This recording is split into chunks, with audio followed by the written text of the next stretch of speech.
Welcome to Oxford News This Week. I'm Elgin Nichols. And I'm Terry Stiles. And coming up in your local news this week, a domestic dispute results in brothers' evictions, and learn if there will be an increase in new taxes for Oxford Village residents. Stay tuned and learn more about these stories and others. The Oxford News begins right now.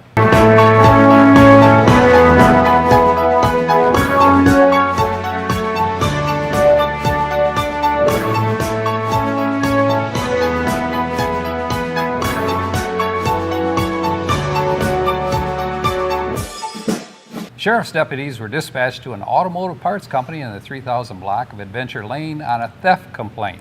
The business owner reported parts for a 2010 Chevrolet Camaro consisting of an engine, a transmission, and module were stolen from a storage pallet. Officers reviewed the scene for evidence and entered the parts' VIN numbers into a police database. Sheriff deputies were called to the 300 block of Crestwood in Oxford by a man who found a one-year-old boy sitting in the roadway in front of his home. Deputies brought the child to the police substation and notified Child Services. Officers later received a call from a woman living in the Parkhurst Mobile Home Park reporting that her one-year-old son was missing. The woman was able to pick up her son, but she was required to take a drug test and submit her son to doctors for a medical examination. And sheriff's deputies were dispatched to the 400 block of Kirkwood after a woman complained of a domestic dispute with her brother. When police arrived, the woman complained that she was trying to evict the brother and his two kids from her home. That's when a heated argument began, causing her to feel physically threatened. Police talked with the brother and he agreed to move out. A man working on his mother's vacant home discovered a broken window with blood on the frame. Oxford police were summoned to the home, where they were able to collect blood samples and analyze the crime scene. The investigation continues. Well, there will be no new taxes for Oxford Village residents. The Village Council voted to keep the tax millage at 10.62 mils. As a whole, council members believe there is still room for trimming expenses from the 2014-2015 village budget. While other communities have been raising taxes, the village has been able to balance their budget for the last 3 years. Concerns were expressed about the winter's harsh impact on local village roads and the cost to repair them. It was agreed by council that it will be tight, but currently the money is available. Both the Chamber of Commerce and the local Downtown Development Authority are searching for a part-time director. Interviews have been conducted and occurring at the Chamber, with the selection to be announced soon. Village Council has approved funding for the DDA director's position. However, Council wants the DDA board to complete their list of goals and strategy for the organization prior to the approval of the part-time DDA director. Prior to the final approval, the Village Council concluded that the DDA board must get all their ducks in a row. Memorial Day is a day set aside by Addison Township along with many other Michigan communities, and last week gave tribute to our native sons who fought and served their country with honor. Those who had fallen and given the supreme sacrifice were honored and given well-deserved recognition and respect. Those men and women from the many farms, villages, and cities did not give their lives without cause. They are the very reason we are able to enjoy the wonderful freedoms we have today. Don't forget to thank them in your prayers. Well, what's going on, Terry? I'd like to thank them for all the men and women serving our country as well. And speaking of that, a couple weeks ago, Bill and I went and interviewed the fire chief about safety and serving the community. And I just want to reiterate, summertime, there's a lot of people out and about and activities going on. And yesterday I was hit by a low-flying trailer. And it was a gentleman who was towing a trailer behind his truck, and the trailer let loose. So I just want to remind people, when you're towing things around, there's a lot of boats going around right now, a lot of those jet skis and just all kinds of garden equipment, etc. Just double check and make sure that you've got all the safety switches on. The silver lining to that, now that's the second time in 2 weeks that I've been sitting parked and my car's gotten hit, but the silver lining to that is there was a gentleman standing on the other side of my car working on his rose garden or his flowers, and that trailer could have killed him. So I'll gladly take that hit, but I just want to remind people there's motorcycles out there. It's hard to remember that you don't have to pull out in front of that motorcycle. Your car's bigger, so you kind of get that urge to go, but It pays to be observant, Safety. and thank right. goodness you weren't hurt, or Yeah, no one else was right. hurt either. yeah. I got to tell you, Terry, you just have to watch out for those low-flying trailers. From this point on, I will, because this is the second time, not the first, but the second time errant trailer happened to meet the path of my car. You have a bad track record. Maybe your husband would like to drive you into work. Poor guy, he's got to work on my car. I got a big yellow X on it right now. But please be safe. And watch out for the other guy when you're out there. And that's Oxford News for this week. If you'd like to learn more about these stories and others, stop by our local stores and pick up a copy of the Oxford Leader newspaper. Coming up on OCTV, more news. Oxford Local Sports starring Andy Curtis, Oxford School News with John Oetjens, and join with Dave Kenny and his Auto Talk Show and Science in the News programs. This is Oxford News This Week, and I'm Terry Stiles. And I'm Elgin Nichols. Remember, always be kind to your friends and neighbors, and thanks for watching.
Welcome to this edition of Auto Talk. I'm Dave Kenny, and these stories are taken from the publication Automotive News.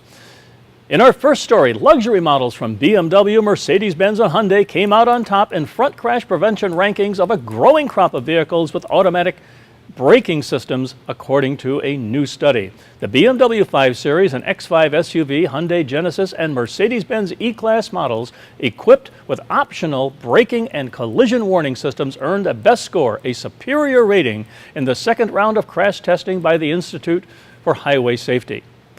The Institute, funded by insurance companies, rates vehicles as basic, advanced, or superior for front crash prevention depending on whether they offer automatic braking, and if so, how effective it is in front crash tests at 12 miles per hour and 25 miles per hour.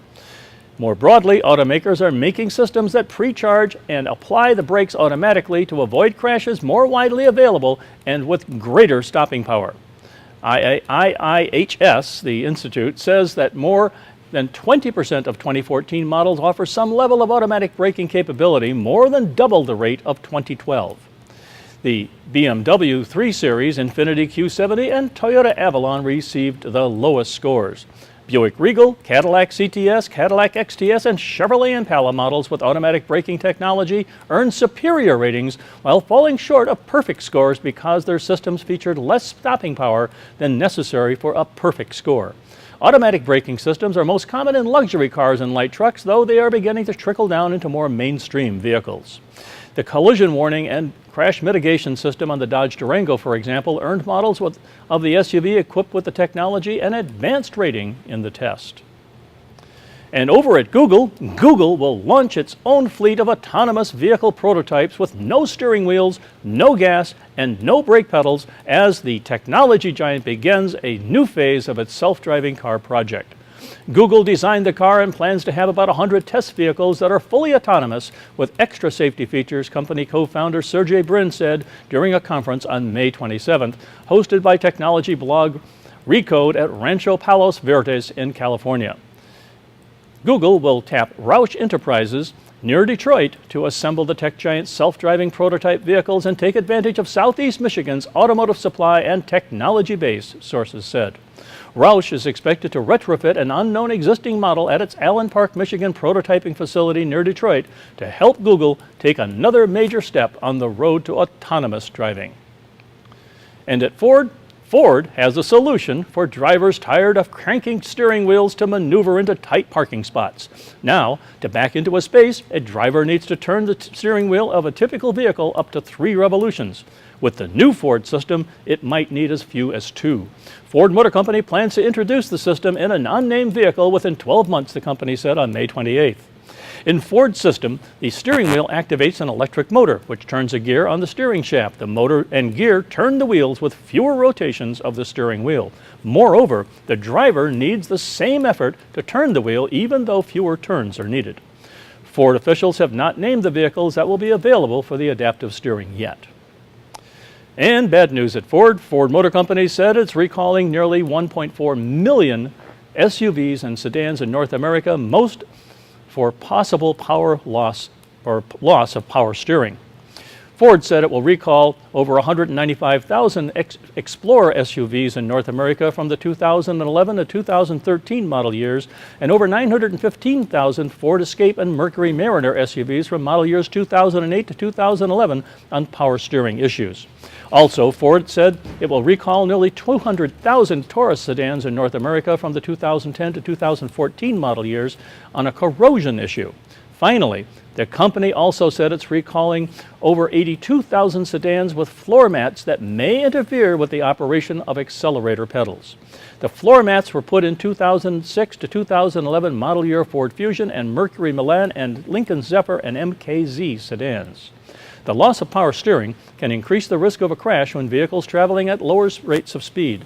For the Mercury Mariner and Ford Escape recalls, letters to all affected U.S. owners will be sent out July 25th, the National Highway Traffic Safety Administration said.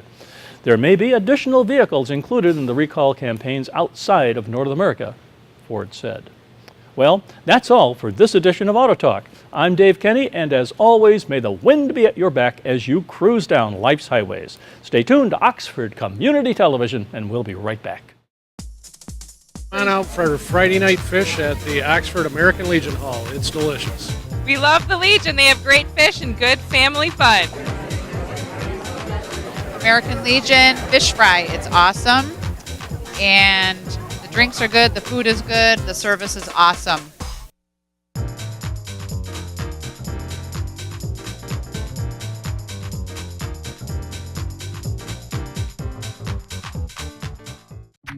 People think I'm trash, but they're wrong. Today I'm just an aluminum can, but one day I could be a stadium.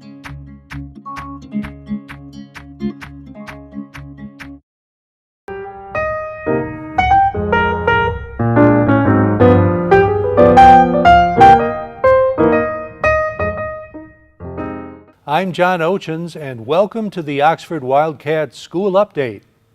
It's that time of year again, the time of caps and gowns and all-night parties, the time of saying goodbye to old friends and looking forward to new. 356 of our kids walked the aisle to get their diplomas last week, many of them taking top honors. For the first time, we had International Baccalaureate diploma candidates, 14 of them to be exact. We also had kids receiving over $30,000 in local scholarships. That doesn't include private scholarships and grants, such as those given out to our robotics team. Mentor Kim Shoemaker spoke at the recent school board meeting about grants and scholarships for that program. Mr. Schwartz helped us with that, and we received $6,500, and then when we qualified for states and nationals, we got additional monies. But preceding that, in 2012, I'm going to have some students stand. Kelly, Laura, Steph, Julia, Titus, Austin, Drew, Devin, and Wes.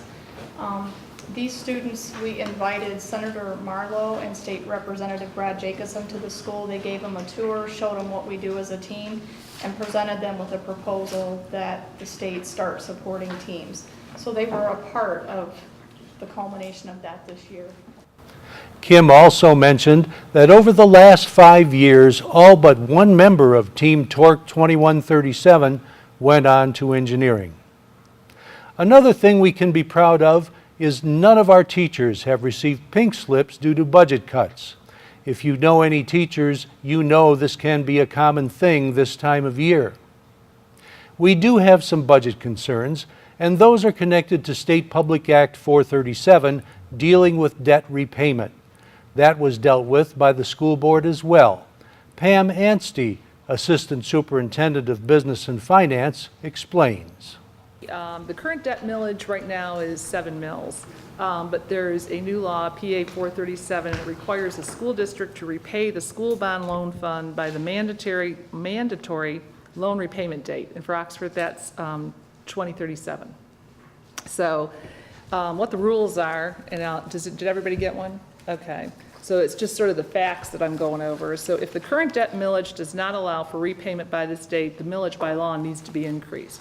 Our millage, 7 mils, does not meet that. It's not compliant, and we would not be able to pay our debt by 2037. And then the increase may be limited to the average decrease in taxable value over the last 5 years. In this case, the debt payments may be extended past the mandatory loan repayment date.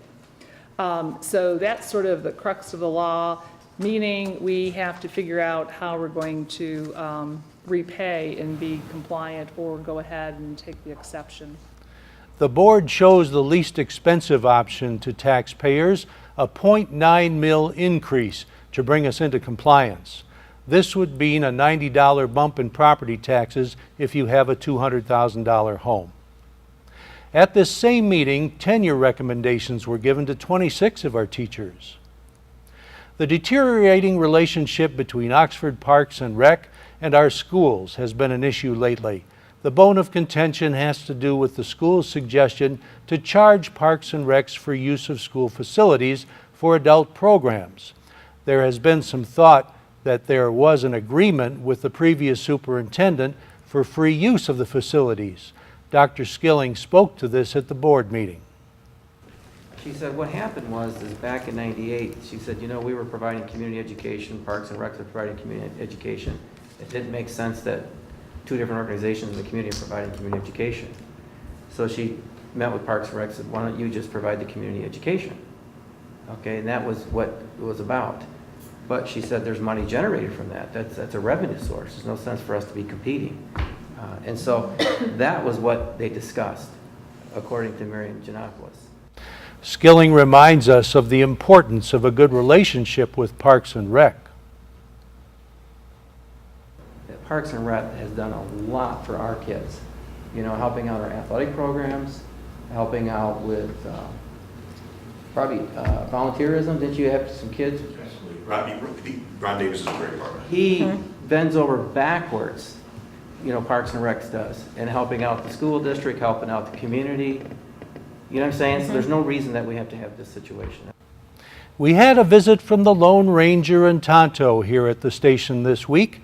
Oxford Middle School drama students came by to record a radio play they had put together with the help of teacher Jack Gray and parent Patricia Morrison. This is part of the celebration of Oxford as the home of legendary radio actor Brace Beamer. Don't forget Schooling Around premiering this week at 11 a.m. and 10 p.m. on weekdays. Dave Kenny is next with Science in the News, and Wildcat Sports follows that.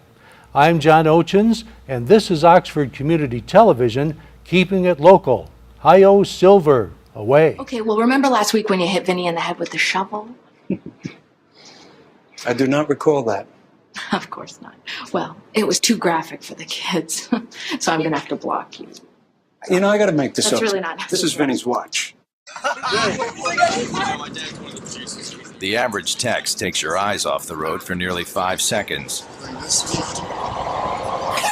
Stop the texts. Stop the wrecks. Visit us at stoptextstoprex.org.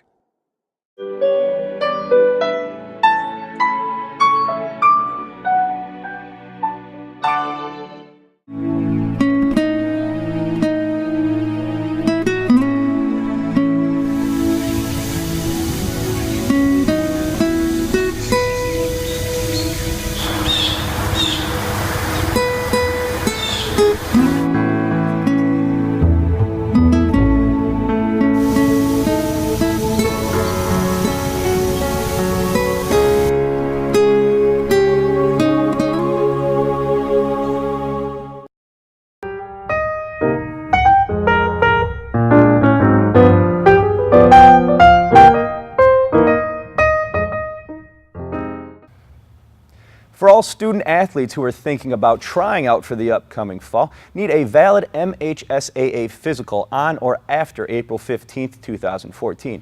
And the high school is trying to make this as easy as possible. On June 11th from 5 to 8 p.m., Health Quest will be sponsoring Oxford Athletics Sports Day at the high school. The price is only $20 if you sign up and pay online, and $25 at the door of the day on the day of the event.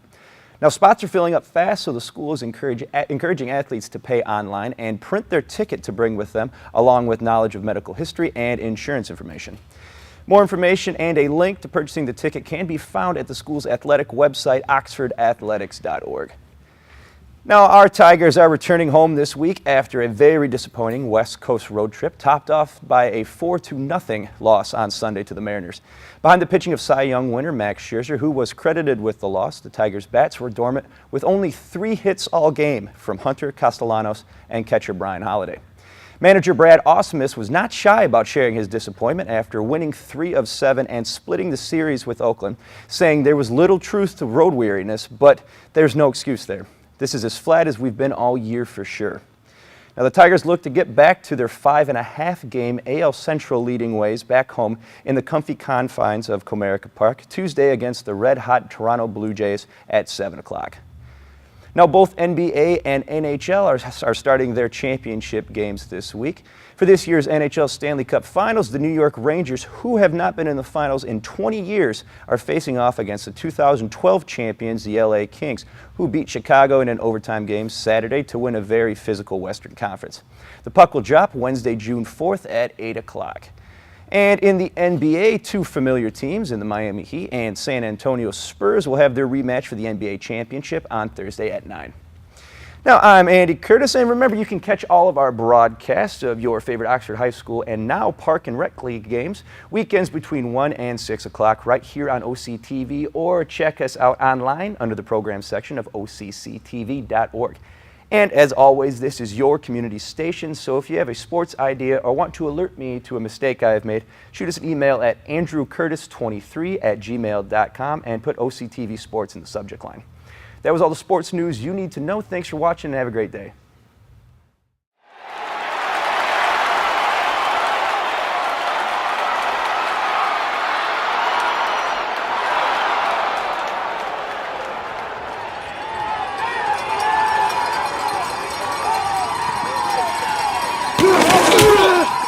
Yeah!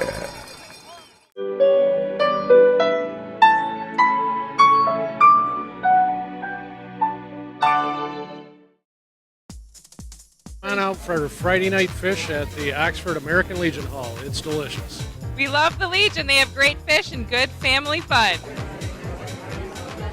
American Legion fish fry. It's awesome. And the drinks are good. The food is good. The service is awesome.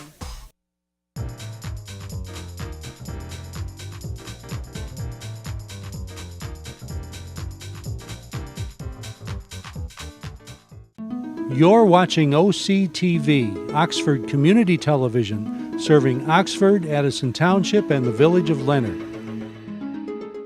Welcome to Science in the News. I'm Dave Kenny, and these stories are taken from the publication New Scientist. In our first story, maybe there's a reason we call them mealworms. 3 volunteers in China have just spent 3 months eating beetle larvae as a part of a project to test life support systems for deep space travel. Last week, 1 man and 2 women emerged from Moon Palace 1, an artificial biosphere at the Beijing University of Aeronautics and Astronautics. The 160 square meter capsule is designed to test self-sustaining technologies that may one day be used for long-duration space missions. The volunteers grew and harvested grain, vegetables, and fruit, feeding the inedible leftovers to mealworms. Along with some meat, the mock crew ate dozens of mealworms each day, trying out different seasonings and cooking styles. The results of the trial have not yet been published, but the volunteers seem to be healthy and happy after adjusting to the new diet, says Hong Liu, the lead researcher on the project. Mealworms have good nutritional components, high protein value, and a good composition of essential amino acids, Liu said. A previous analysis by the team, published in 2013, found that each worm was about 76% protein and 6% fat, like a good steak, or not. Well, Talk about a chip off the old block. The meteor that exploded over Chelyabinsk, Russia last year was probably spat out during a collision between two much larger rocks more than 290 million years ago, according to new analysis of the meteor's composition. The meteor is thought to have been about 20 meters wide before it blew up in the atmosphere. Collectors and researchers have recovered a number of fragments from Chelyabinsk, including a large one found at the bottom of a lake, allowing geologists to learn more about its origins. Previous studies have identified filled-in cracks running through the rock known as shock veins, produced by high pressure and temperature conditions. They suggest that Chelyabinsk experienced a large impact in its past. No other process can be considered to cause such melting after a meteoroid is formed, says Shin Azawa of Tohoku University in Japan. Azawa and his team examined some of the recovered fragments and found a particular form of the mineral jadeite that seems to have been formed by rapid crystallization.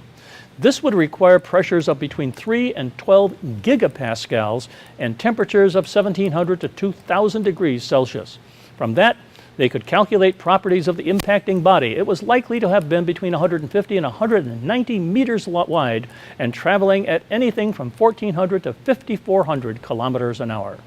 Previous studies have pinpointed Chelyabinsk's appearance as a 200-meter wide asteroid called 2011 EO40, but this is the first description of the rock that chipped it off. And still in space, the epic dust bunnies lurking in our galaxy are so dark and dense that they cast the darkest shadows ever observed.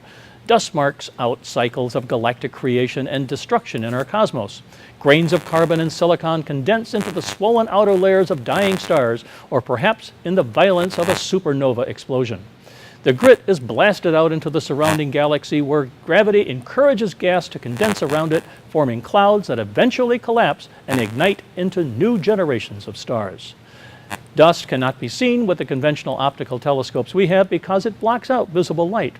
In this composite image from NASA's Infrared Spitzer Space Telescope, a particularly dark and dense dust cloud in the Milky Way's center is visible only by the infrared light it blocks from stars behind it. The black shadow it casts, the darkest that NASA has ever recorded, is enough to estimate the cloud's mass at 70,000 times the mass of our Sun, spread across a region 50 light years in diameter. That suggests a briefly glittering future for this galactic cranny. Such a dense cloud would be expected to erupt into a vast clump of giant white-blue stars that will live fast and die young, and their death throes, they will start the cosmic dust-to-dust cycle once again. And you think your camo's good? Got something ugly you want to hide? An algorithm can generate a skin that could hide unsightly electrical boxes or cell phone towers from every possible angle. The system, developed by Andrew Oetjens at the Massachusetts Institute of Technology, stitches together multiple photos of a scene taken from different angles to generate a camouflage pattern that would make an object blend into the background when seen from any direction. Deer hunters take notice. And Edward Snowden notwithstanding, a team from CERN in Geneva, Switzerland has hit back at the U.S. National Security Agency with Proton Mail, an encrypted email service. The site's free, anonymous, and requires 2 passwords to log in. Its servers are housed in Switzerland, where they are insulated by the country's strict privacy laws. Proton Mail also features a special self-destruct option. When users send an email, they can add a time limit before the message disappears forever. Well, that's it for this edition of Science in the News. I'm Dave Kenny. Stay tuned to Oxford Community Television, and we'll be right back.